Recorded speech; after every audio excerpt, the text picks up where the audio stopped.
comment gérer ton souffle pendant les exercices.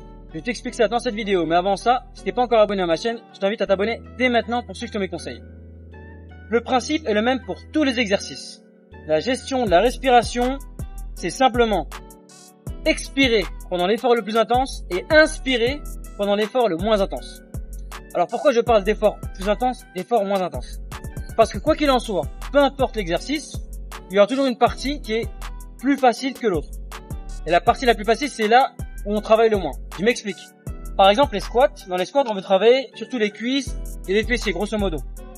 Donc quand je descends, je travaille pas vraiment les cuisses et les fessiers, très peu. Mais quand je monte, c'est là que je travaille le plus. Donc, je travaille toujours les cuisses et les fessiers, mais là où je travaille vraiment beaucoup, c'est pendant la montée. Mais comme j'ai dit au début, c'est pendant l'effort le plus intense qu'on va expirer. Donc l'exemple du squat, je descends, c'est le moins intense, j'inspire. Je remonte, c'est plus intense, j'expire.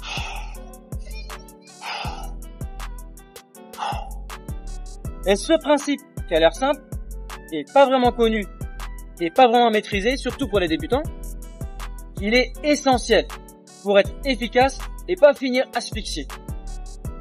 J'ai pris l'exemple des squats, mais c'est valable aussi pour les pompes, par exemple. Les pompes, je descends, c'est pas là où je travaille le plus, et je monte, c'est là où je travaille le plus, je souffle. Les abdos, c'est pareil. Quand je contracte les abdos, je monte, c'est là où je travaille le plus, je souffle. Quand je redescends, je ralentis un peu la descente, donc je travaille un peu les muscles, mais moins. Et là, j'inspire.